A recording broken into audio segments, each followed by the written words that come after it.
money into the state and also specifically to these regions to really double down on the efforts that we've been, doing here for the last year plus. So very excited about that. We'll tell you a little bit more about the details as we develop those, but we hope to submit that by the January 9th deadline, which is just around the corner, which is almost crazy fast. But we will be looking to partner with all of you to implement those grant programs at both SANDAG and at SCAG. Beyond that, I'll turn it over to Marissa and have her provide some updates for SCAG. Great. Thanks, Chris. And yeah, not to do too much overlap here, but as you mentioned, we did submit our LATA, our LATA application. And just kind of a quick highlight, that application that we put through, our proposed scope of work starts with a nice regional analysis, helping us to fill in some of the gaps that we have in our existing data sets and knowledge. And then from there, we really developed kind of a methodology to drill down to some priority areas to be determined yet. So we're really excited. We're hoping that we get some funds for that project. We'll keep everybody posted. Secondly, our permit project is moving forward. We've got our consultants on the line today. We've also got, I believe, Roland. If he's not on yet, he will be on soon. And he will be providing kind of a quick update and introduction for them as well. We're also working on the FCC grant for ACP funds, as Chris mentioned too. So we've got that in the works. We are helping SANDAG and this group here kind of develop this work plan very specifically for the transformation group and the folks on the call. So that is in work as well. We also have our digital action plan that's going to be presented in January, and we're asking our Transportation Commission for authorization for a 30-day public review period. So that is in the works. And then lastly, we're following this FCC data rollout and map rollout and the whole challenge process very closely, which we plan on talking about more today. So I'm going to pause there. I'll see if anybody has any questions. I do see we've got Roland on the line too. So any questions for SCAG or SANDAG at this time before we move on?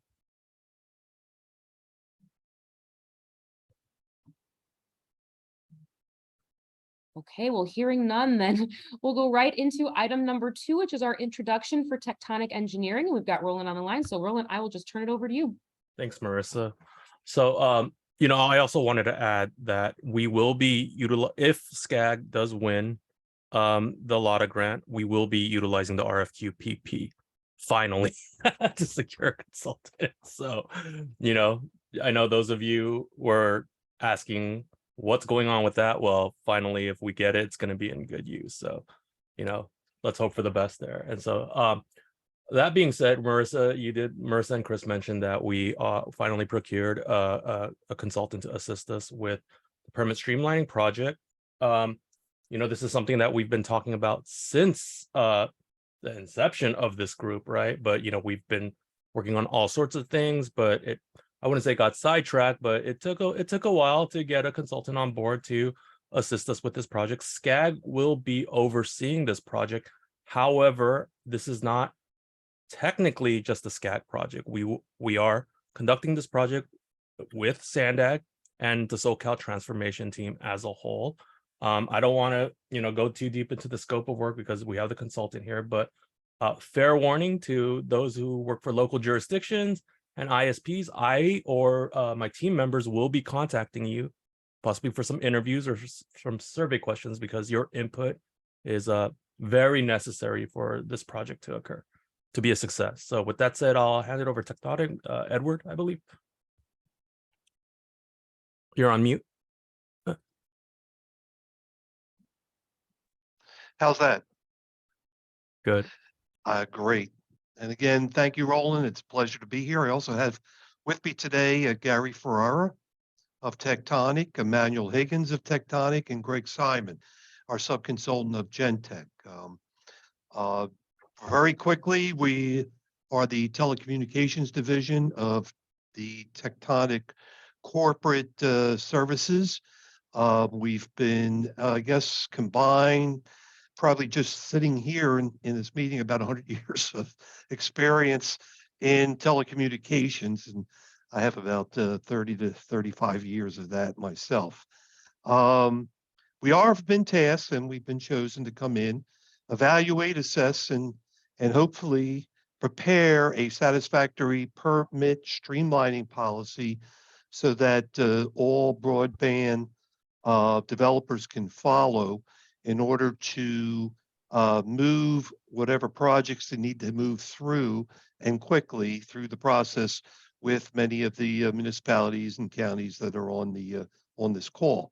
Um, just so you understand, we have worked in all of your counties, and looking at the list of ISPs that are on there, I believe we've worked with all of you at some point in the past or currently working in some of the locations. So we do have an understanding of what the ISPs are looking for, what the broadband WISPA people are looking for, and what the wireless carriers are looking for. So again, we do hope to come up with a policy that everybody's happy with and we get full consensus so you can move forward.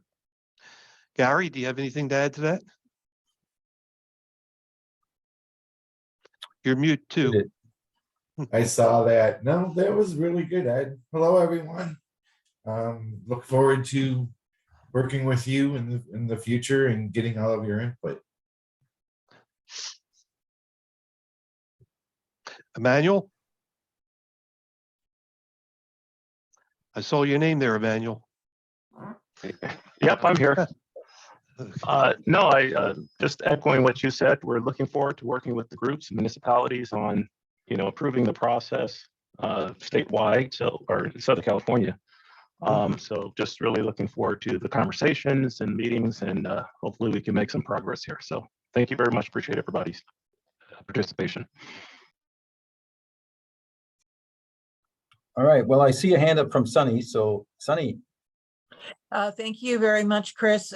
Great progress reports from Sandag and Skag, by the way, for Tectonic. What are the, I don't know, or the top question or top 3 questions you want everybody to be thinking about, all of the counties, all the cities, so that we jumpstart this, we get it done. We need to have a good quality work product that is actionable, not just a theoretical study sitting on a shelf.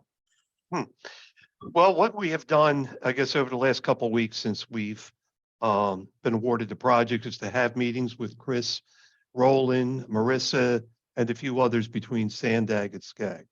I don't want to put you off, but we're going to formulate those questions right now because we have to understand what process is both common to all the municipalities and what may be, I want to say, something that may be an offshoot that only my county has for, only my municipality has for. So I don't have a quick answer for you, other than the fact is we would want to try and put together a series of questions that are, I want to say, efficient, so you can not spend hours trying to fill them out. If we already know the answer to them, we don't want to answer the same thing over again. But we do want to know important things like how long is it taking to process permits through the through your particular jurisdiction. And this is only for broadband. I'm sure some of the projects that you're running into right now that go into an environmental phase that gets thrown into a longer time span. We'll have to look for that.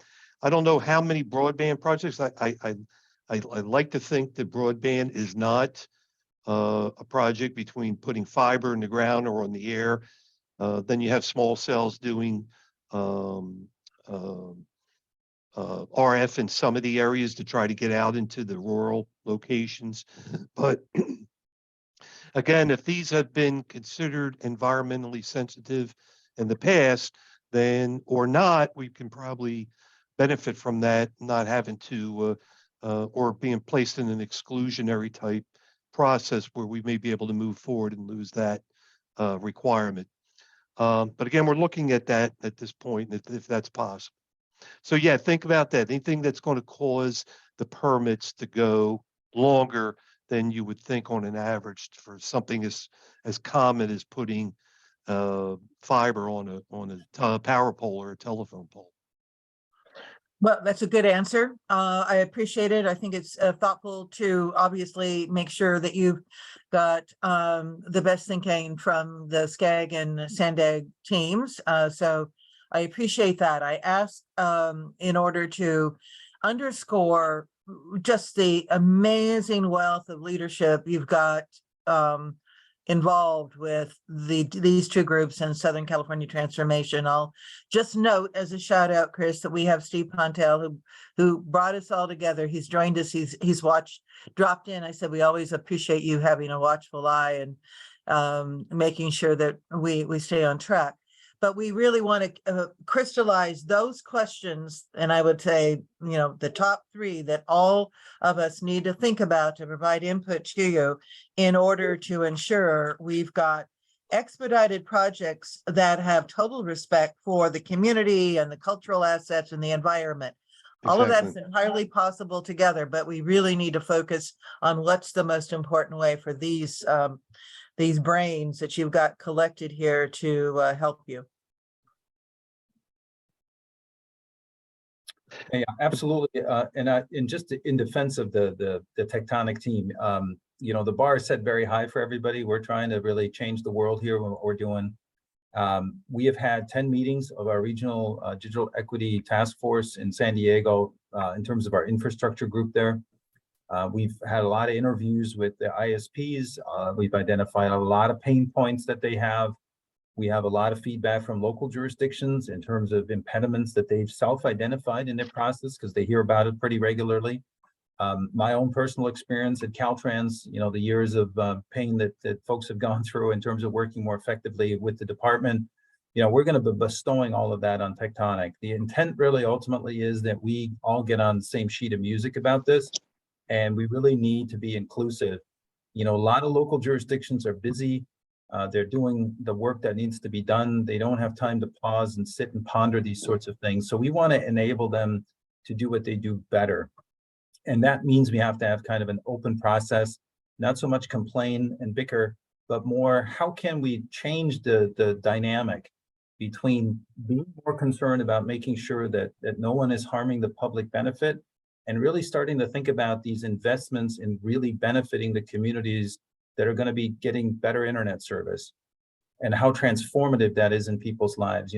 That's a bit of a cultural change within those jurisdictions to really facilitate permits, to make it more effective, to get these things on the ground, because with that comes the actual benefit that's accrued to the residents of that community.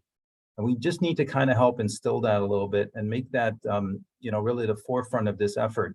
This isn't really about the bureaucracy. This is really about changing the way we think about this as a public benefit type service. We want to make sure that fiber, wireless services are fast, easy to deploy, because it ultimately serves the community better, right? This is not about making money. It's about really serving people, especially those folks that have not been served historically in disadvantaged communities. So I think that it's a big task. We understand it, and we really want to work with all of you because you all have a certain role to play in this niche. And we're going to be reaching out to you. As part of these meetings, you're going to be hearing about permitting regularly. We'll be engaging with you and we're asking for your feedback and involvement.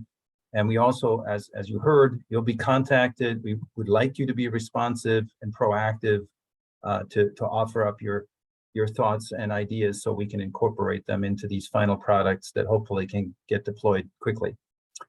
Okay, with that, we can jump to the next item unless there are any other questions about permitting.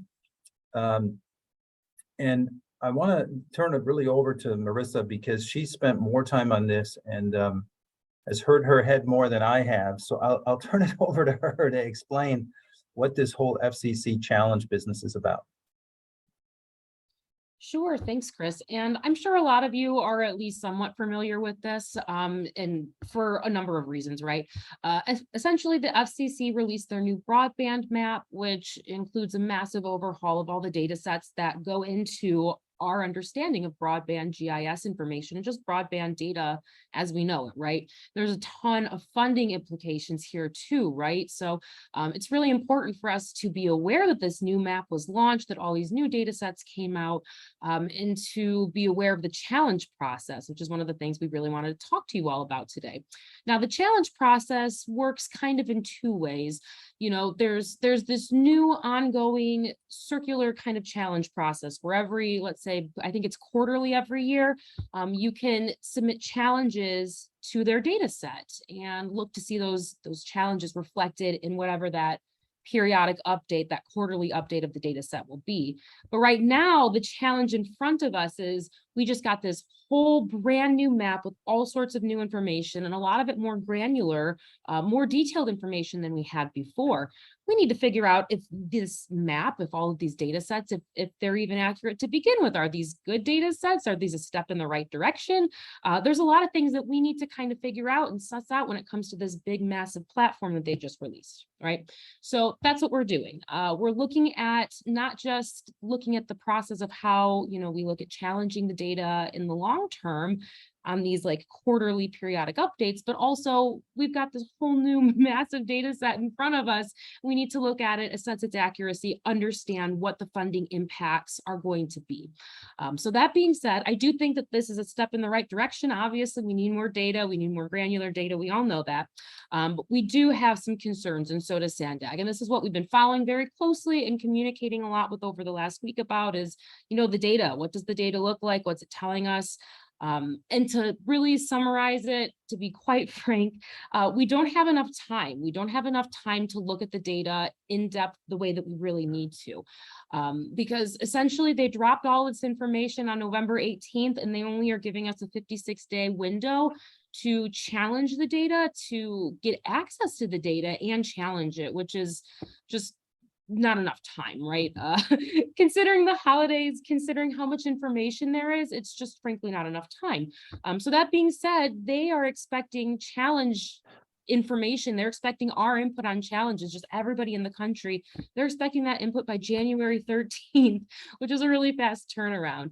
Knowing that we have some concerns with the data, what our plan of action right now, both SCAG and Sandag, is we would like to propose kind of like a joint open letter where we state our concerns, any issues that we have with the data, any thoughts we have about the challenge process moving forward logistically, all sorts of opportunities here that we can give them our feedback. And that's really what we want to talk to you all about today. We'd like to hear your information, your feedback, your input. Have you had a chance to look at the map? Do you have concerns? I know some folks have already raised some things to us and some of the other broader stakeholders here. So I'm sure that there's been conversations happening, and we really want to capture your input, because as we prepare our response, which again is going to look like some sort of open letter just stating our thoughts here, we want to make sure if you've got thoughts that they're included too. And there's a part of this too that, I don't want to spend too much time talking about, but it's a bulk challenge process, which I think has a lot of implications for regional government, such as us, county government. What do you do when you see a whole cluster, a whole group of addresses or information that is incorrect, that you need to challenge it? There's this whole bulk challenge process too, and there's a whole set of logistical hoops you have to jump through for that challenge process as well. So I just bring that up because I think that regional and county governments and folks at that perspective, we're going to be talking more about this bulk challenge process too.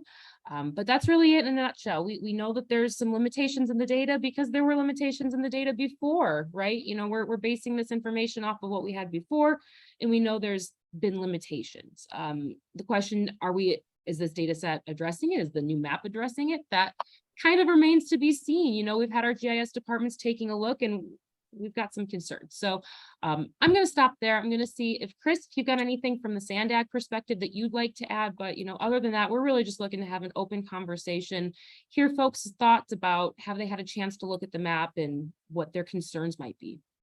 Yeah, I think there's a couple of aspects to this, as Marissa's pointed out. We put the link to the latest mapping tool on the chat if you want to take a look at that, and you can drill down to any address you want. You can look around and see whether you think that the data is reflective of what you experience yourself in your own neighborhood, or for that matter, if you're an ISP, presumably you provided the most robust data available to the federal government, and that should be reflected in this data set.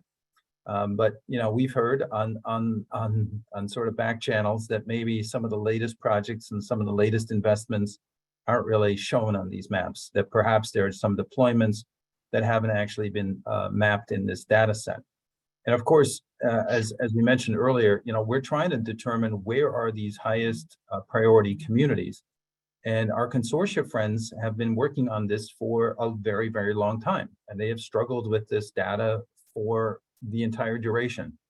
This is the latest iteration, and why it is important, I think this is the part not to forget about, is it is going to be the basis for how the federal government allocates funds to the individual states out of the BEAD funding program. And depending on which estimate we use, there are, tens of billions of dollars, 40 to 60 billion, depending on how you think about it. Those allocations will come to the states. And the allocations are going to be based not on generalized population like a lot of the other formulaic programs, but it's going to be based on how well communities are actually connected within any particular state. And you theoretically would get your fair share of the funds based on that connectivity challenge that you may be experiencing. And so to the extent that that's right or wrong, one state may get more funds than another just by virtue of the mapping being disproportionately more accurate, or for that matter, inaccurate. And we're just trying to ground truth that a little bit. About a week ago, we were on a call with the California Public Utility Commission and the folks from the Department of Technology talking about the challenge process and how they're looking at it to try to do that on behalf of the state as a whole. What I think we're concluding is that this is quite complex. It is not easy to challenge. It can't be done just willy-nilly. You literally need to be very, very specific and precise to say, look, I'm at a particular location and what you're telling me on the map is not reflected by what I experience. I, as an individual, have run a speed test myself, either on my home device, on my portable device, and I can assure you that the service that is advertised and shown on your maps is not corresponding to the experience that I have in my home, in my business, on my devices, et cetera. And then you actually need to file sort of an affidavit on behalf of yourself, challenging the validity of the data. So that's a very, very high bar for any individual to do that. And in a bulk challenge, you would try to aggregate all of that together to do that on behalf of a neighborhood or a community or some subdivision of something to try to really articulate that on behalf of a broader community. Very, very, very high bar. So we're very concerned that this data may not be as reflective of the true circumstances on the ground as we'd like it to be. And that ultimately that the federal government funding decisions are going to be based on this, the state may be shortchanged in how much money comes to California. That's the first part of this. The second part, and I think it's worth thinking about, is if the strings are attached to the federal funds, that the feds would also require that any of the funds invested by the state specifically reflect investments in areas that under this mapping exercise are considered disadvantaged, underserved, or unserved. That could also be problematic if that data is inaccurate. And then, we're right back to having to challenge it. So it's a bit burdensome. We're a bit worried about it, but to be perfectly honest, it's quite overwhelming to try to challenge this in the next, 30 days or so. We're just trying to just understand the data, quite frankly. And, we're fairly capable in terms of GIS at SANDAG, at SCAG. We've had our GIS analysts download this data. We've tried to do some analytics based on the prior data that we've had. We're trying to understand disparities in that data. We're also trying to use other socioeconomic metrics to see if we can identify what traditionally in the transportation world that we're all, deeply rooted in, where those disparities exist and whether there's any overlap there. We're concluding this is Herculean to try to understand all that. And then, of course, even if we understood it, we don't have an adequate platform upon which to challenge the process because of the way it's been structured. So we are going to be talking to our management about, do we want to, quite frankly, challenge the process on its merits in terms of challenge the challenge process? Like maybe this is not the best way to go about this sort of thing. But we have to talk about that a little bit because we also understand that the FCC has a difficult I don't want to call it a challenge, but they have a difficult task at hand to determine how to adequately and fairly distribute the federal funds to the individual states. So that's not easy for them either, but they should be a little bit more transparent, a little bit more open, a little bit more conducive to us participating in their process rather than just publishing something and expecting, 300 million people somehow to sign on to the poor internet connection that they have and let the federal government know that it's not working. That doesn't seem like an adequate Yeah. process. So anyway. If I can inject something here, Chris, and Sure. very at the large, we're finding from our review of the maps that several of the larger ISPs are not even being shown on the map. I could tell you that AT&T, Verizon, T-Mobile are very prominent, but another client of ours and the fourth largest carrier is US Cellular. They're prominent in 22 states, and there's nothing on the map about them.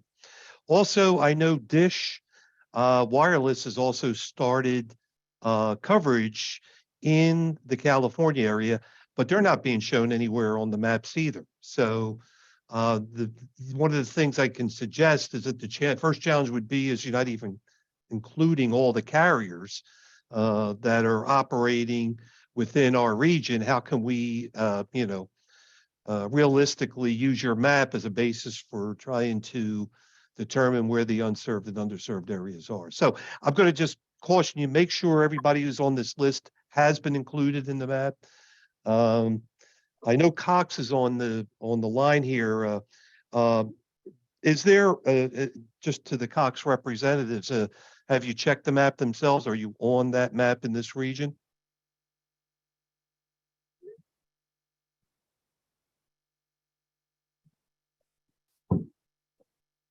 Hi, good morning. Yeah, I think we're still in the process of figuring that out. I think, and also we're kind of trying to see, has there been any other ISPs that have expressed interest in also joining in with this joint letter? Well, this is the first time we're actually talking about it with this group, with the ISPs. So, we're love to get your thoughts, love to get everyone's thoughts here. Okay. Okay. No, yeah, like I said, we're still in the process of looking over that data. Got it. It's very important that you're represented. And if you're not on there, then that goes up, in my opinion, as item 1. So we all wanted to introduce that here today and, have you think about this some as well. Take a look at the FCC website, take a look at the materials. I think Ed's making a very good point. If the ISPs are really not even presented, that's a problem, obviously. And the data accuracy, I appreciate that we all work in very large organizations. Somebody's making this data available on behalf of the carrier, right, to the FCC. And I'll pick on you, Alberto, because I like you.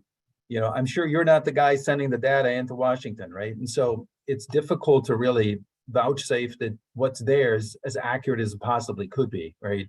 We can only all individually do as best we can on behalf of the organizations that we serve. But boy, sure would be nice to be able to say, look, we think the California data is accurate. We think that you're actually presenting the carriers that are in our state. And we think that the carriers that have been working with the CPUC to provide similar data have been responsive to this process, and that they, have not held anything back, or that they haven't had any challenges submitting their data or whatever.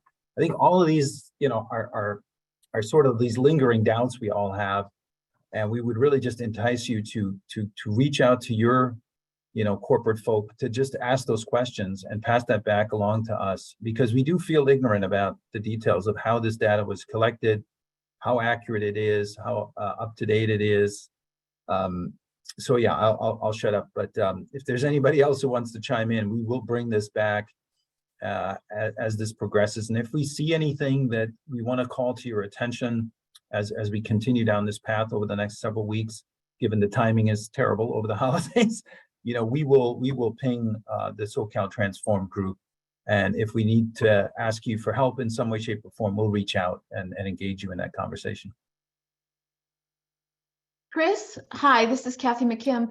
I know that we do not have a lot of the ISPs on the call today. We usually do. I know that there's been some organizational changes. Some of our representatives that have been joining us have either moved on or changed. I'm in the process now of identifying any new representatives, but a suggestion here is if you want the other ISPs to provide any input, perhaps we could send a letter or a note, a message to them separate from this meeting today, because I think we just unfortunately don't have a lot participating, and I can help you with identifying who that could be sent to.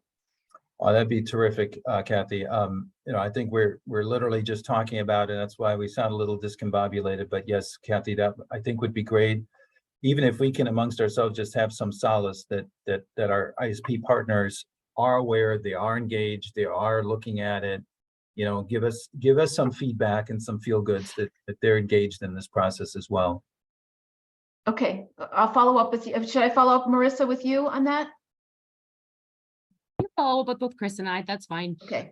I'll also add too that just for the group to consider, we have our next meeting, this group, on January 12th, which is the day before, we would be sending in our open letters. So again, the timing is terrible. We really apologize for that.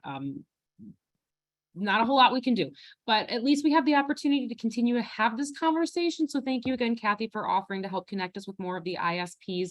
We can continue to do that via email over the next couple of weeks. And then, yeah, we'll be able to at least meet as a group one more time in January before we turn that letter in. Cool. Okay. And keep in mind, there's a chat. We can always chat with each other, but we do want to kick it along here on the agenda and take it to the updates from Young. If you want to give us the rundown on the ACP updates. Okay, thank you, Chris. I'm just gonna call, I know that LA County had a really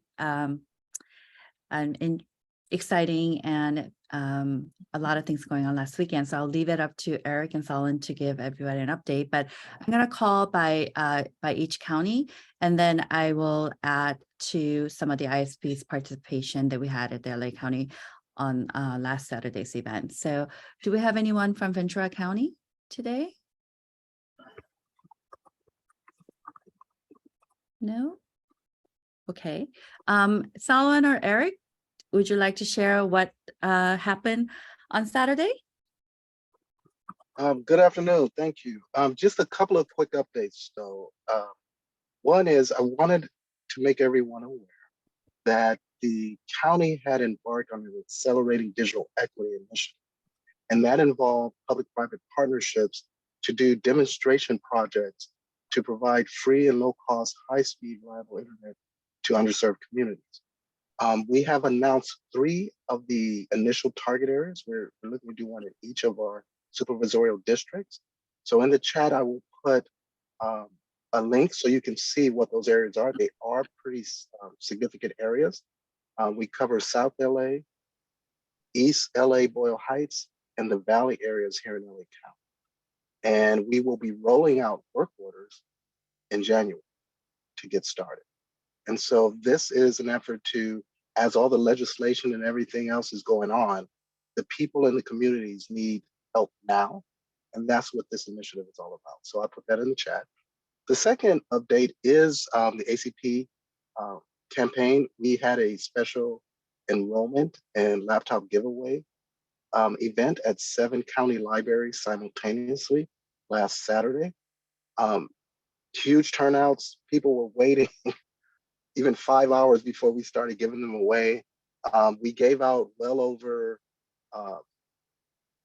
600 laptops. There are more we went out afterwards and gave to people as well because we had run out at a location. One thing I will say, people did come prepared with the materials they needed to enroll, and the system was working effectively when you enroll. Oftentimes it stalls or whatever, but the federal system was right on track. There were a lot of great points, and then there were a lot of lessons learned, and we're still compiling the data and getting feedback from the community. But overall, it was very clear the need is there. We saw a lot of people who were elderly, seniors. We saw a lot of people who were disabled. A lot of people brought their kids with them. So you really got a sense of how important this was to a lot of the community. And that's just a snapshot. There's a lot more that we have to do, and we look forward to continuing working. CETF was instrumental in getting us all, with the volunteers and all the great information and surveys. So we're still compiling data, and we hope to have something for the team at the next meeting. Thank you. Thank you. Okay, next is Orange County. Is Casey on today? Orange County? I don't see him on here. So we'll move on to Riverside County. I'm not sure if Tom is on. If Tom is not on, I could provide an update for Riverside County. Riverside County is continuing their ACP campaign and efforts. We're in the process of working with various different county departments to work together to send out some marketing materials, but also some of the county departments have offered to invite us to come and host ACP events at various events that they're doing on their own. Couple of the county departments have suggested that they do a weekly, monthly events on site at their lobby and asked if we could start setting up some ACP enrollment events along with them. And we're working with those counties to start getting those events rolled out in January. Riverside County just concluded their first phase of awareness campaign, and they will be back in the market with broadcast buys and digital and outdoor buys back in February. So a lot of things are happening with Riverside right now. Let me turn it over to San Bernardino County. Is Matt on today? Looks like Matt is not on. So let's move on to San Diego County, Sandag, or anyone from San Diego that could provide an update for ACP. Okay, doesn't look like we have anybody on for San Diego. How about Imperial County? Anybody from Imperial County to give an update? I guess the holiday season, a lot of folks are on vacation. So I'll just go over with the ISP updates. I know that we don't have a lot of folks online today, but I could quickly go over some of the ISPs that participated. As Solomon mentioned, the LA County 7 Library event over the weekend. We did have all libraries were staffed by ISP partners. I did receive a feedback from Frontier. They actually staffed San Fernando Valley, and they did say that they did get some sales, but they weren't expecting. San Fernando County Library had almost 300 folks show up. So on hindsight, Frontier has said next time when LA County does an event, they would like to send more than one person. I think they thought that if they had several people, they could have converted a lot more folks into home internet service. It was a really great feedback. Overall, it was a very positive. Verizon was at every single one of our events, and they were very engaged. Even at my site at Willowbrook, they had several folks sign up. Unfortunately, because they are relying on their cell phone towers, not all addresses qualified. So they did have a lot more folks coming up to their table inquiring about home internet service, but they weren't able to assist everyone, in which case they refer them back out to either Spectrum or AT&T. We did have Spectrum and AT&T on site as well, but unfortunately, I do not have any updates from them. I reached out to them this week, but I haven't heard back from them. At my site, though, Spectrum and AT&T came a little late and they left early versus Verizon stayed the entire time. So I think they were able to convert more sales because they dedicated their staff to be there from beginning to the end. Other than that, I don't have any other updates, Kathy, but I will continue to reach out to AT&T and Spectrum to see if we could get some additional updates from this weekend's event from LA. Okay. Thank you, Young. So in general, then for the ISP updates, I know we do have Cox on, so I would like to give Dave or Alberto an opportunity to share any updates. Sure, thanks, Kathy. So we're continuing to chug along promoting ACP through our internal channels. We actually just did a change to one of our ads to make it a little bit more simpler about ACP and the cost savings for it. So we're hoping, and we've been pretty successful. I don't have any hard numbers, just anecdotally, what I've been hearing from some of our teams is that, these promotions have been, pretty successful. But we, you know, anything to make it simpler for the customer to understand that this program's available and the services that comes with it, right? Because we also have like these, you know, digital academies that are included as part of our offering. So also kind of giving them the benefits and obviously talking about the equipment subsidy that we offer as well. So we're chugging along and looking forward to the new year and continuing to work with this group and on trying to up those ACP numbers in the San Diego area, San Diego and Orange County area, and Santa Barbara. Thank you, Alberto. Appreciate it. So just for everyone, Young and I have actually met with every one of the ISPs to talk about 2023. Many of them are asking us to come back in January as they get ready for the new year. I will tell you, there have been some personnel changes at some of the ISPs. And as I mentioned earlier, for those that participate on this call, John Osborne and Julie Tone have both left AT&T. They've retired. So we are looking in the process now of getting the new representative that will join these calls. Also, Charlie Bourne is retiring at the end of this year from Frontier, and he has notified us that Jenny Smith will be taking his position. So we will work with them to get them on board. And then also with Comcast, I found out that unfortunately Lorena Hernandez is also leaving. She doesn't work as much with this team in Southern California, but she's been instrumental in the North area, but we will get the appropriate representatives there. As Young mentioned, Verizon did participate in all of the events, and we had a good call with them. I know that they'll be more engaged also in the new year. We also had a very good call with Charter of Spectrum, and they're in the process now of putting their plans together. They really want to increase their participation in the events as well. And I think you heard this, what Young was saying is that I think the ISPs have definitely figured out that this also is a good opportunity for them to get more customers in addition. So that's a good thing, because we want to get these ACP customers on board and increase our numbers. So more to follow. I think in our January meeting, I'll work together with you to make sure we get the right representatives from the ISPs on this call so that we can continue our work in Southern California. Thank you. Alice, I know you had a question or you had a hand up. Is it for a question to us? And thank you, Alice, for volunteering over the weekend. Oh, my pleasure. Thank you for having me. I just wanted to point out it was a great event, great success. And something that I've noticed, I just wanted to bring that up to your attention as a suggestion. As you were talking about ISPs, there are companies that are sometimes not heard of, like Sonic.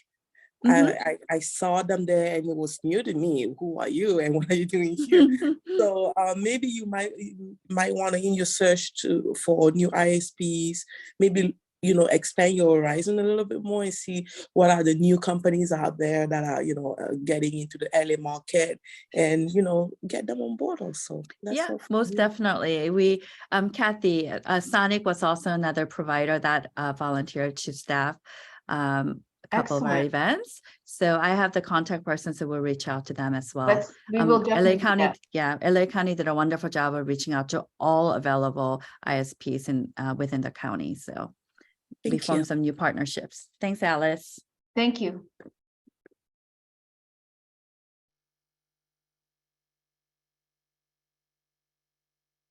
I think that's all we have.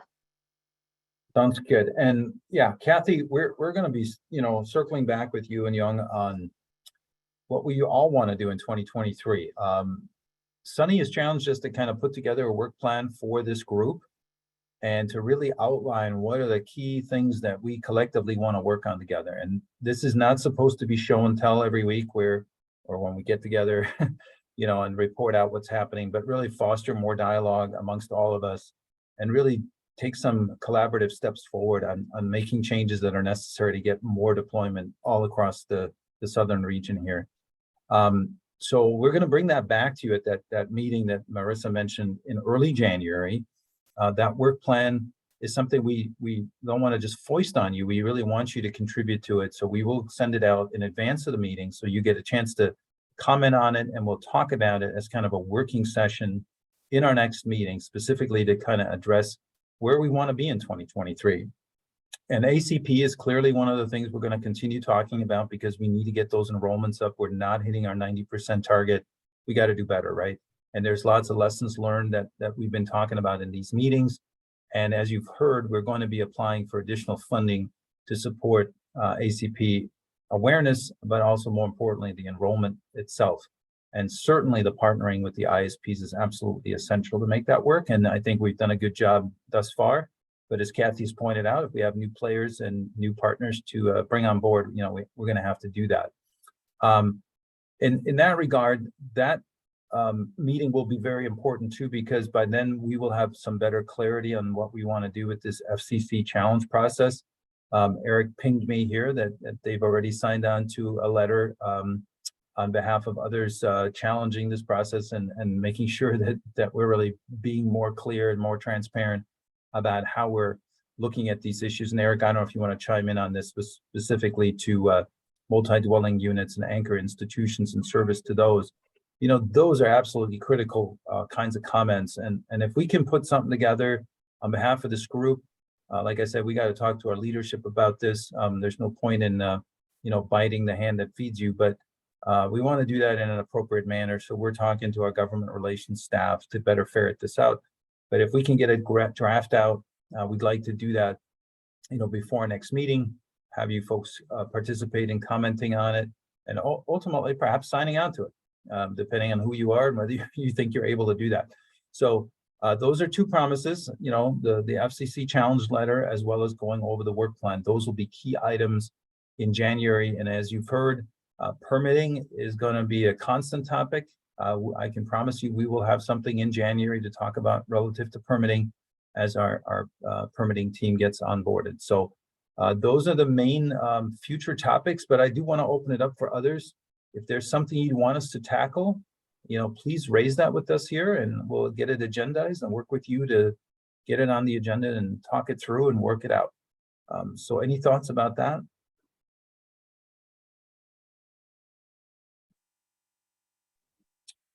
I would just, Chris, I would just say on your initial comment about like ground truthing the map. I mean, if you look at the state level data, do we believe that, you know, 96 to 97% of our, you know, our residences are connected? I think we can all say that's probably not true. And then, you know, there are other areas, especially around multifamily dwellings and anchor institutions that are super key because of density and, you know, the impacted communities. And I think that's something productive that we can focus on, you know, as to how do we make sure that those groups are not left behind. You can have lots of potentially concerns about the FCC process and the timeline and a lot of other things. It is a big challenge. I think we all recognize that. So it's just like, how do we put together some concrete recommendations and specific asks that can drive this productively forward? I think that's really where we're focusing on. Yeah, awesome. Well stated, and really appreciate you, you know, piping up here, because this is a challenge for all of us. You know, it's a technical challenge. Then there's sort of the political challenge of putting something together that we can all support. So we do need the technical expertise to kind of bolster some of the arguments.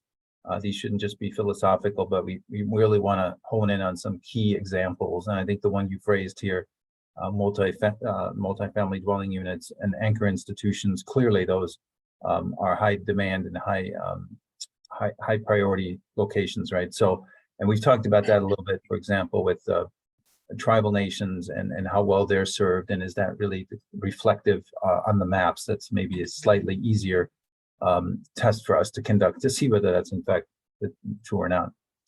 Okay, any other thoughts? Hi, everybody. Just continue to thank you all, first of all, very much for continuing this on and making progress. I would continue to try and make sure we're bringing together the telehealth, teleeducation, and telework constituencies, so that way we have both, you know, those significant, you know, areas of emphasis and geography covered. So I know we've had the various county education departments participating in various ways and various health organizations. So just continue to encourage that. And Chris, I don't mean to be, I was going to say a smart ass, although I will be. I think that's a great suggestion by Mr. Pontel. I also think we would benefit well by having a panel that he organizes with the telehealth. Yeah, Thanks, with the honey. yeah, no, Steve, we can't lose your leadership. And we've got, everything from LA Care to Kaiser and Anthem and Loma Linda, the huge plans. What we're finding, the reason I think this is so strategic at the right, early in the year, is that over 60% of the people signing up in person for ACP are qualifying through Medi-Cal. So they come in with their Medi-Cal certification. We are very fortunate that the state agencies are organizing to do more direct contact of all of the eligible populations. But I think a great credit goes to the Department of Health, Health Services for the state, where they are including in their notification to the 8 million households that are enrolled in ACP, enrolled in Medi-Cal, they're telling them about ACP as well.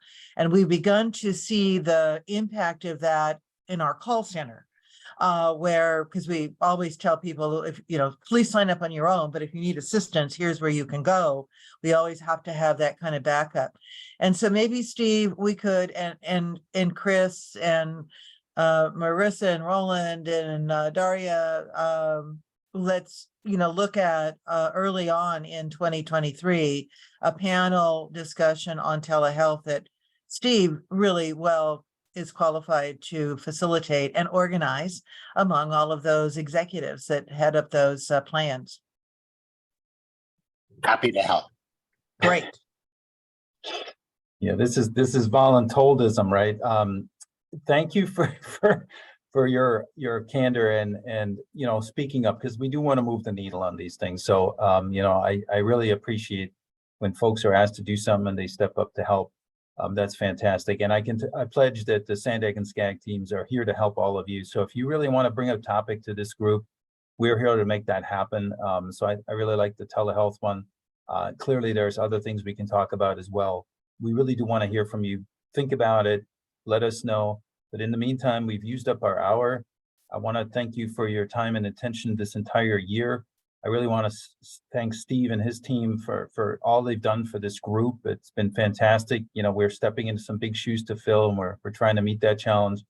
And I want to thank all the participants for showing up, and wish you a really wonderful end of the year and celebrating holidays with friends, family, and hopefully a very healthy one in 2023. So with that, thank you for coming, and we'll see you again in early January. Thank you, Chris. Thank you. Thanks, everyone. Happy holidays, Yeah. everyone. Happy holidays.